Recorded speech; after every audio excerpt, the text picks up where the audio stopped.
Beledna, Beledna, taking South Sudan to the world. Beledna, Beledna, my story, your story, our story. Beledna, Beledna, it's my time, it's your time, it's our time. It's good to feel at home at the Beledna Talkshow.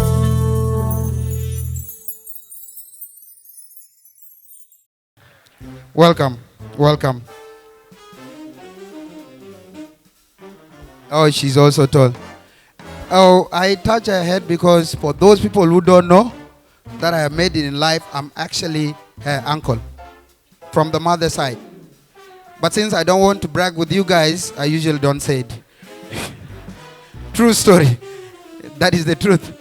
And all these people on stage have an amazing story to tell.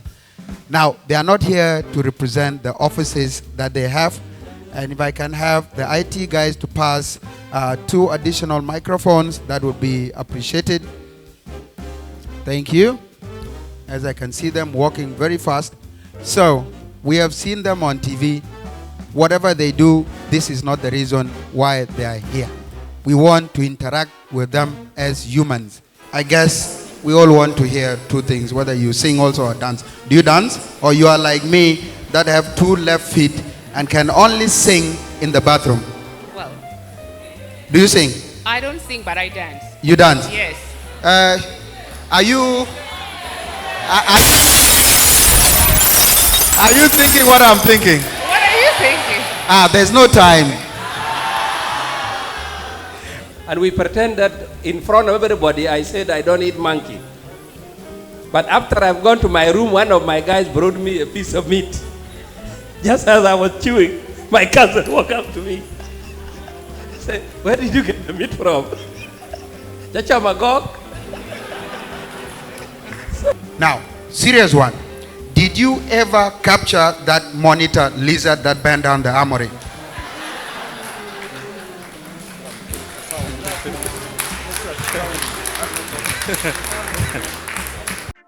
Lily, how can we change South Sudan narrative using media and technology?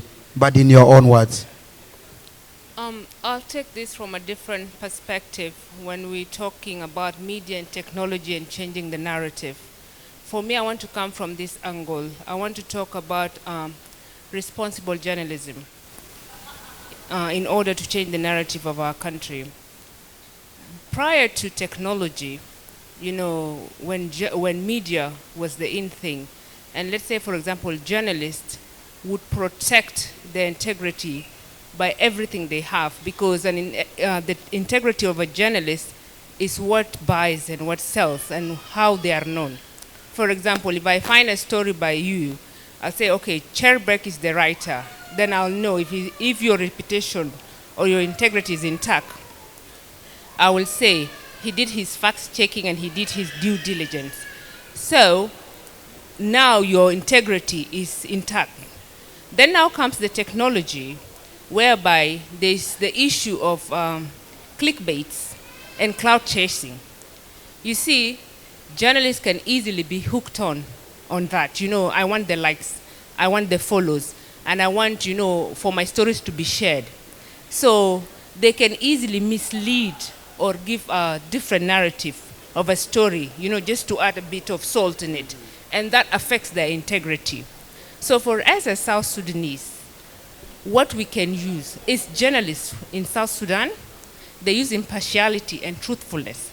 So for everybody to have a fair and truthful, you know, narrative of what is being said about them. So for me, I'm taking it from a different angle. In order for us as South Sudanese or our society, we change our narrative, then truthful and fairness is key. I was listening to one of your radio interviews, and one of the lines you use was, and I quote, "There will come a time when social media will focus more on the positive about South Sudan rather than the negative." And part of me was like, wait a minute, is he part of the Beledna Talkshow, or he wants to apply for a job to be part of the Beledna Talkshow? And I said, I cannot afford him, so there are no openings. Why did you use, how does that resonate with you, and how can we change the narrative using media and technology as the expert? If you go today to our social media platform, people are only focusing on negative things. We are sharing things that we don't know where it was taken, a picture of somebody drowning or somebody dying or incident. And many people doing political commentary. So many of these videos and posting that we do individually collectively represent South Sudan. If you have a guest to go online and Google and say, I am going to Juba, what is Juba? The first thing they will bring you are very sad story. So, of course, that has made many of our elders who don't understand the power of social media to think that social media is a bad thing. But flip the coin around. You earlier opened the statement about the most important declaration this year is that South Sudan has the largest migrations of animals. If we all go out and tweet about this, it will dominate because computer uses algorithms of what has been mentioned more time. If your timeline mentioned bad things, it will categorize you that as a bad messenger. If your timeline mentioned good thing, it will categorize that you are a good messenger. And people will be attracted to you. A friend of mine told me, Chirbek, you are doing so well on the Beledna Talkshow. Are you getting money online?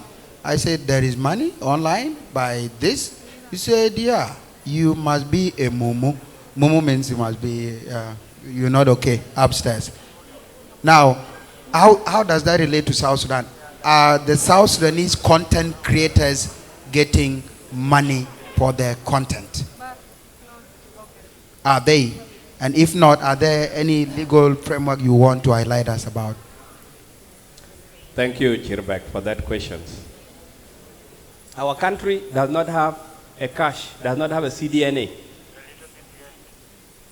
The content servers are not here. So the content servers are probably the one you are using now is in Kenya or Uganda, so that they can aggregate their users, which is used for advertising. So therefore, the more people who use that content, they will be able to pay you because you are actually a raw material for marketing.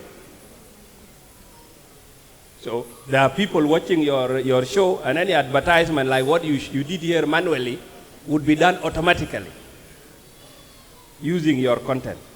Now, our country does not have that infrastructure, which is a very, very important infrastructure for localizing internet.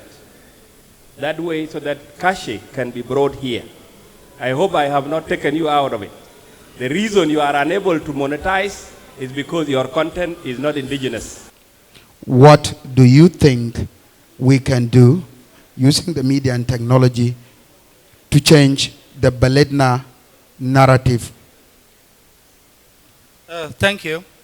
Once again, I would like to say thank you to everyone for coming. Thank you for giving me the platform. This is my first time to appear on Beledna Talkshow, and I'm honored to be here. Thank you, sir.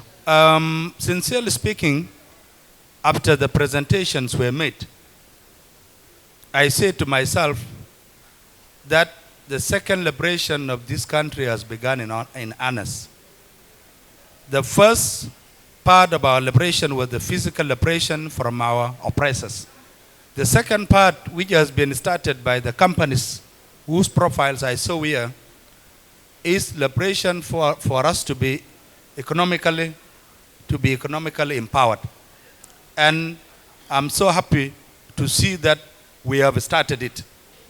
To an extent that not only having started it, that so the companies that were listed here became donors or became sponsors of our own events. This is a new thing that I'm hearing for the first time. All along the conferences I've been attending, you will find on the chart the donor is UNDP, UNICEF, and blah, blah, blah. And so for me, to be honest, this is my first time to attend an occasion, an event that is organized by South Sudanese, and it was also funded by South Sudanese. It's a miracle. Thank you. And how do we change the narrative? Is that let us embrace all forms of social media that we have to give a positive aspect of our country. All the platforms that we know of. But in my opinion, the most effective one that is still accessible to everyone is the radio. Radio is widely listened to. And to conclude, let me say thank you to all the radio stations that are operating in the Republic of South Sudan. Thank you very much. What's your favorite hobby? I listen to news a lot. Of course. I also watch National Geographic and History Channel. I also like music. Which one? And I'm a Rastafarian. Ooh, Rastafari. God bless. So you do reggae. Yep. Do you dance with your head in that corner, or do you actually sing along to it? I do sing along. Oh, go for it.